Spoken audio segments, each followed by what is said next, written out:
All right, welcome. Today we're going to uncork a story. One of the oldest stories ever told, actually. It's a story of discovery, empires, religion, and science. And it's all captured in a simple glass of wine. So if you've got one handy, pour yourself a glass. Let's do this. Let's travel back in time. Think about that for a second. It's a pretty cool question, right? Because that's really what wine is. It's like a liquid time capsule. With every single glass, we're not just tasting grapes, we're tasting history. We're connecting with our most ancient ancestors. Okay, so before we jump in our time machine and go back thousands of years, let's start with the absolute basics. What exactly are we talking about when we say wine? The answer is actually beautifully simple. At its core, wine is just this amazing natural transformation. It's kind of like a dance between fruit and these tiny microorganisms. You see, yeast, this tiny living thing, eats the sugar in grape juice, and what comes out the other end is alcohol. It's a totally natural process that we humans have just been harnessing for millennia. That's a magic right there. So yeah, it really all comes down to these three things, the core trio.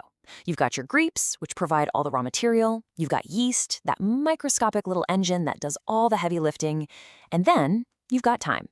That's the final ingredient that turns a simple drink into something complex and, well, wonderful. All right, now let's really rewind the clock. I mean, way, way back. We're going to the very beginning, to a discovery that honestly changed human culture forever. This quote just nails it. Wine wasn't some big planned out invention. Nope, it was a total accident. Just try to picture it. Someone stores some grapes, forgets all about them, and then comes back later to find this weird, amazing, intoxicating new drink. What a happy accident.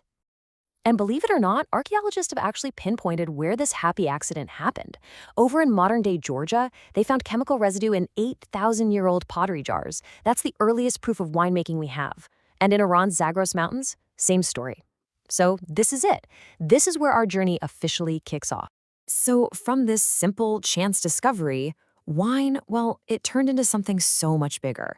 It became a pillar of the ancient world. It fueled religion. It fueled commerce. It even fueled conquest. And the first great civilization to really take wine and run with it, that was ancient Egypt. But here's the thing. In Egypt, wine wasn't for just anybody. It was a total status symbol, a drink of power, something saved for the gods and the pharaohs who ruled for them. And get this, look at the detail here. Just like a bottle you'd buy today, these ancient jars were labeled. They put the year, the specific vineyard, even the name of the winemaker. That's incredible. We're talking thousands of years before modern marketing, and the Egyptians were already creating the world's first wine brands. So while Egypt was keeping wine for the top brass, the ancient Greeks, well, they did the opposite. They took it and gave it to the people. They didn't just drink wine, they built an entire culture around it. For the Greeks, wine was at the center of everything: philosophy, politics, daily meals. They even had a god for it, Dionysus. But here's a fun fact, a little twist. They thought drinking wine straight up, undiluted, was totally barbaric, so they almost always mixed it with water.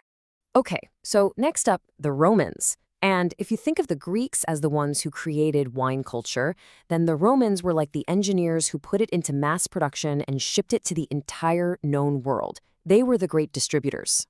And they were so systematic about it.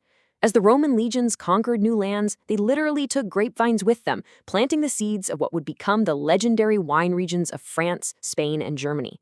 They also mastered new tech, like the wooden barrel, which completely changed how wine was stored and aged.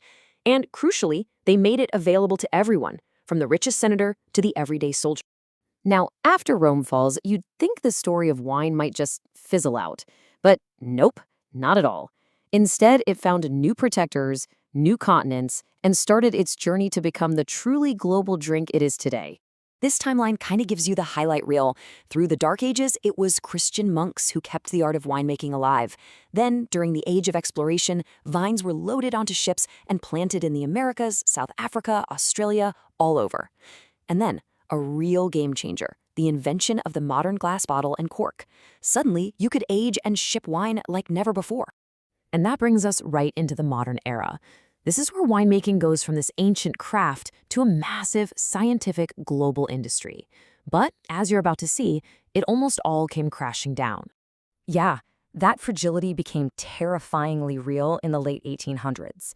A total disaster struck. It was a microscopic insect from America called Phylloxera. It hitched a ride over to Europe and just started munching on the roots of grapevines. I mean, this was a full-on apocalypse for wine, wiping out almost all of Europe's vineyards. For a second there, it really looked like it could be the end of wine as we know it. But the whole industry was saved by this absolutely ingenious idea: grafting the fancy European vines onto tough, resistant American rootstock. It was this amazing transatlantic collaboration that saved a global heritage. And today, as you can see, wine is bigger than ever. You've got the European powerhouses still on top, but with major players from all over the world right there with them. So let's just pause on that number for a second. 8,000 years. From a forgotten jar of grapes in ancient Georgia all the way to the bottle sitting on a shelf today. That's an incredible, unbroken chain of human history, culture, and innovation. And that really is what this is all about. Wine isn't just a drink. It's so much more. Every sip connects us to pharaohs and philosophers, to monks and explorers. So, yeah, the next time you raise a glass, just take a second to remember the incredible 8,000-year story that got it there. Cheers to that.